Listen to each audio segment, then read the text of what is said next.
오늘의 구약 성경 말씀 이사야서 40장 6절부터 8절까지 말씀입니다. 한 소리가 외친다. 너는 외쳐라. 그래서 내가 무엇이라고 외쳐야 합니까? 하고 물었다. 모든 육체는 풀이요 그의 모든 아름다움은 들의 꽃과 같을 뿐이다. 주님께서 그 위에 입김을 부시면 풀은 마르고 꽃은 시든다. 그렇다. 이 백성은 풀에 지나지 않는다. 풀은 마르고 꽃은 시드나 우리 하나님의 말씀은 영원히 서 있다. 아멘.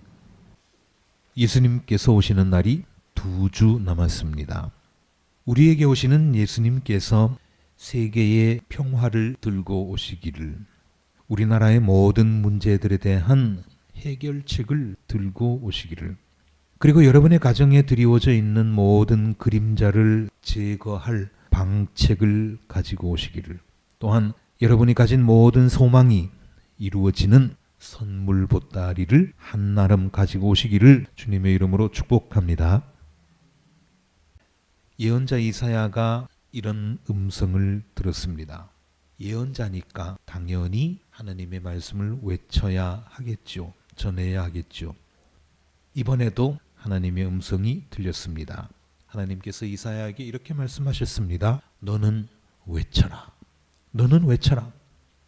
자, 평소에 하나님의 말씀을 외치던 사람이니까 크게 생소하지는 않지만 이번에는 그 내용이 무엇일까? 이사야도 대단히 궁금했습니다. 그래서 하나님께 여쭈었죠. 하나님, 무엇이라고 외쳐야 합니까? 무엇이라고 외쳐야 합니까? 그랬더니 하나님께서 이렇게 말씀하셨습니다. 이사야서 40장 6절 말씀인데요. 모든 육체는 풀이요 그의 모든 아름다움은 들의 꽃과 같을 뿐이다. 이렇게 말씀하셨습니다. 우리가 분명히 알고 있기로는 하나님은 우리의 아버지다. 그렇게 알고 계시죠. 그리고 우리는 그분의 자녀다. 분명히 이렇게 알고 있습니다. 그런데 이 말씀에서는 하나님이 우리를 풀이라고 하셨습니다. 조금 인심을 더 써주신 표현이 들의 꽃이다 하는 말입니다. 하나님의 아들, 하나님의 딸에서 들의 풀로 신분이 급강하했습니다. 한마디로 말하면 잡초라는 것입니다. 너희들은 잡초야. 좀 서운하기도 합니다. 잡초라고 하면 많은 사람들이 어떻게 생각합니까? 귀한 풀이라고 생각하는 사람 거의 없죠. 쓸데없는 풀이라고 인식합니다. 그런데 에머슨이라고 하는 학자는 이 잡초에 대해서 좀 다른 생각을 했습니다. 이 사람은 잡초를 이렇게 정의했습니다. 잡초가 뭐냐? 잡초는 그 가치가 아직 우리에게 알려지지 않은 풀이다. 정말 딱 맞는 정의라고 생각합니다. 물론 이것도 사람 편에서 내린 정의이기는 합니다만, 그러나 잡초를 이해하려고 상당히 애쓴 정의입니다. 우리가 뭉뚱그려서 잡초라고 말해서 그렇지, 잡초라고 불리는 풀들도 다 존중받을 만한 귀한 생명입니다. 오랫동안 우리 동양 사람들의 사랑을 받고 있는 책이 하나 있는데 여러분도 아실 겁니다. 많이 들어보셨을 겁니다. 명심보감. 명심보감이라고 하는 책에 이런 말이 있습니다. 잘 들어보시기 바랍니다. 하늘은 녹 없는 사람을 내지 않고 땅은 이름 없는 풀을 기르지 않는다 그랬습니다. 천불생 무록지인 지불장 무명지초라고 하는 말인데요. 하늘은 녹이 없는 사람을 내지 않는다. 쓸모없는 사람을 내지 않는다. 그런 얘기입니다. 다 자기 역할을 하고 녹을 받는, 월급을 받을 수 있는 그런 사람을 이 땅에 내놓는다. 그리고 땅은 이름 없는 풀을 기르지 않는다. 땅에 나는 풀은 모두가 다 귀한 풀이다. 쓸모 있는 풀이다 하는 뜻입니다. 하나님께서 여러분 보고 풀이라고 하니까, 아니 그냥 풀도 아니고 잡초라고 하시니까 기분이 썩 좋지는 않지요. 그러나 서양 사람들도 그렇고 동양 사람들도 그렇고 하늘로부터 지혜를 얻은 사람들은 결코 잡초를 무시하지 않습니다. 그 나름대로 큰 가치가 있다고 생각했습니다. 우리 주변에도 잡초들이 있는데 그 잡초들에게도 하나님께서는 다 이름을 주셨습니다. 그런데 사람이 멍청해서, 사람이 바보 같아서 자기들이 그 이름을 모른다고 해서 그냥 잡초라고 모독을 하는 것이죠. 이번에는 좀 다른 얘기입니다. 빅토르 위고라고 하는 사람이 쓴 소설 레미제라블, 우리 어린이들도 장발장 하면 다 알겠죠. 여기 나오는 주인공이 장발장인데 잘 아시는 대로 이 장발장은 빵 하나를 훔친 죄로, 젊을 때 빵 하나를 하도 배가 고파서, 그것도 자기가 먹으려고 하는 게 아니라 조카들이 너무나 배고파해서 굶고 있어서 그것들을 어떻게 좀 해볼까 싶어서 빵을 하나 훔쳤는데 덜커덕 잡혔습니다.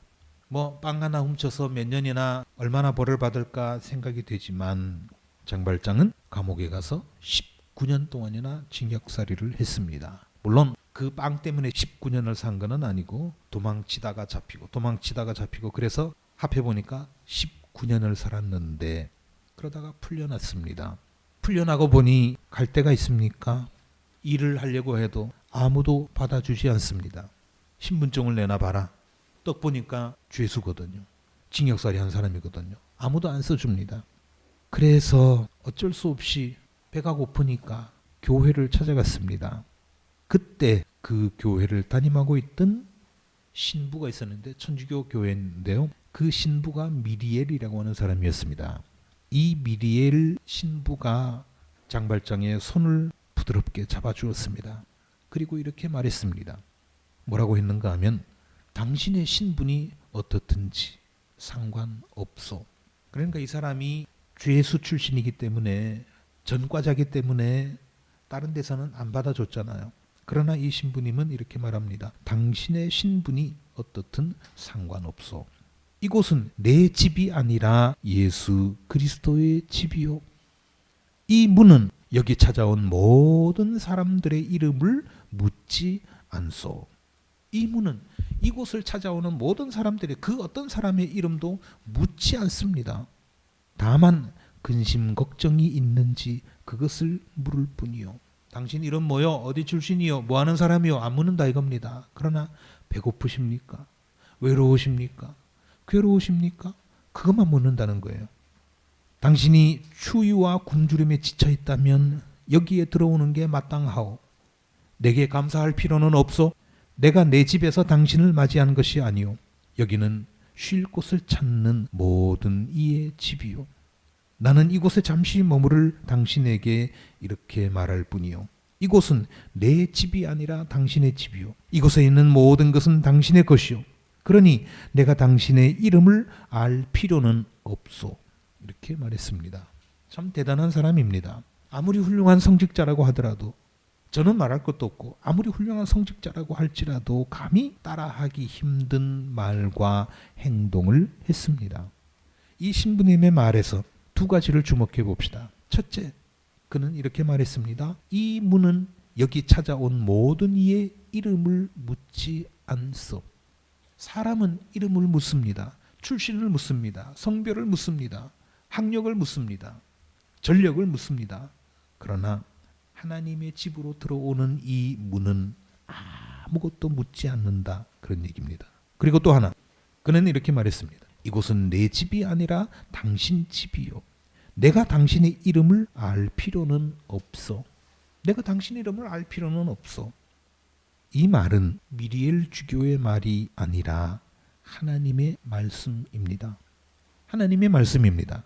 말 그대로입니다. 하나님의 집에 있는 문은 들어오는 사람의 이름을 묻지 않습니다.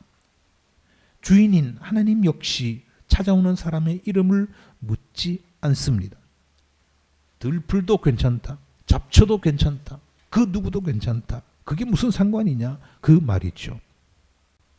그렇지만 사람들은 이름 있는 꽃을 좋아합니다. 아름답게 포장된 꽃을 찾습니다. 그러나 하나님은 그렇지 않습니다. 아무리 사람들에게 알려져 있지 않은 풀이라고 할지라도 모든 생명을 똑같이 사랑해 주십니다.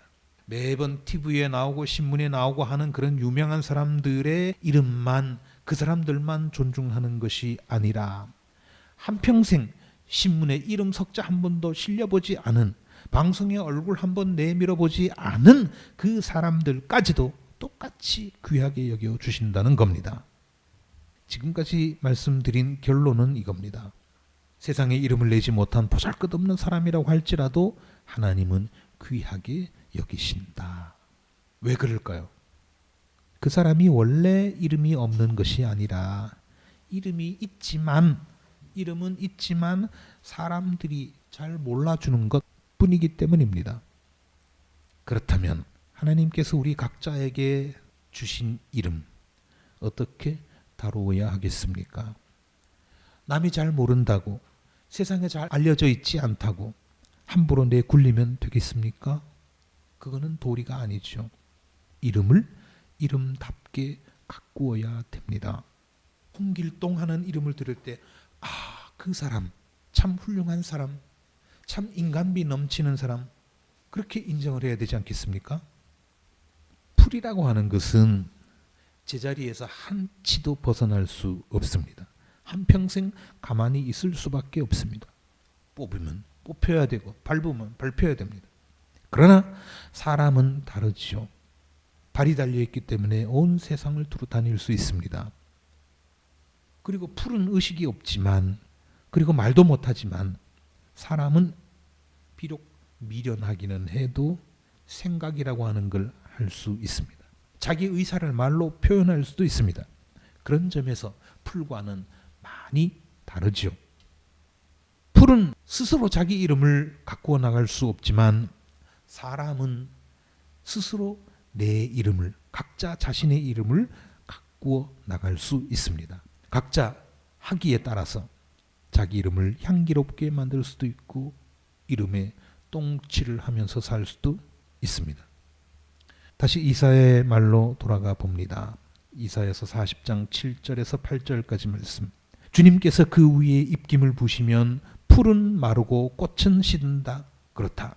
이 백성은 풀에 지나지 않는다. 풀은 마르고 꽃은 시드나, 풀은 마르고 꽃은 시드나 우리 하나님의 말씀은 영원히 서 있다 그랬습니다. 풀은 마르고 꽃은 시드나 우리 하나님의 말씀은 영원히 서 있다. 풀이라고 하는 거 마를 수밖에 없습니다. 그러나 하나님의 말씀은 영원히, 10년만도 아니고 100년만도 아니고 1000년만도 아니고 영원히 서 있습니다. 하나님께서 여러분과 함께 하시는 한, 이런 하나님께서 여러분과 함께 하시면 여러분은 더 이상 들풀이 아닙니다. 잡초가 아닙니다.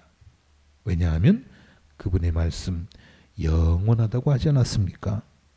주님께서 함께 하시면 여러분의 이름은 그분의 말씀과 함께 영원히 빛날 것입니다. 세례 요한이 태어났을 때 아버지 사가랴는 아들의 이름을 요한이라고 했습니다. 사람들이 궁금했죠. 이 아이가, 어머니 엘리사벳이 다 늙어서, 물론 아버지도 노인입니다. 그런 상황에서 태어난 이 아기 이름을 뭘로 지을까 궁금했는데 그 아버지 사가랴는 아들의 이름을 요한이라고 했습니다. 요한. 우리가 지금 들으면 요한 그러면 그것도 괜찮지 않은가 이렇게 생각이 되지만, 그리고 뜻도 좋습니다. 요한이라고 하는 게 무슨 뜻이냐면 자비로우신 주님이란 뜻입니다. 자비로우신 주님. 참 괜찮지 않아요? 그런데 그 당시에는 요한도 그렇고요, 예수도 그렇고요, 길 가다가 발에 채이는 게 요한이고 발에 채이는 게 예수입니다. 흔하디흔한 이름이었거든요. 그래서 동네 사람들이, 친척들이 말을 합니다. 아니 그렇게 천한 이름을 짓습니까? 우리 친척들 중에 그런 이름 가진 사람 아무도 없는데 왜 하필이면 요한입니까? 그렇게 반대했습니다마는, 그러나 요한, 그 이름을 가지고 이 사람은 예수님의 길을 예비한 훌륭한 예언자가 되었습니다. 왜 그럴까요? 하나님께서 요한과 함께 하셨기 때문에 그렇죠. 요한이라고 하는 이름은 비록 흔한 이름이지만, 비록 별 볼 일 없는 이름이지만, 들풀과 같은, 잡초와 같은 이름이지만 하나님께서 요한과 함께 계시니까 요한은 그 세상에서 둘도 없는, 예수님이 직접 그러셨잖아요. 이런 사람 세상에 없다, 이렇게 말씀하실 정도로 훌륭한 인물이 되었습니다. 아무쪼록 하나님의 도우심으로 이름을 아름답게 예쁘게 가꾸어 나가는 저와 여러분이 되시기를 주님의 이름으로 기원합니다.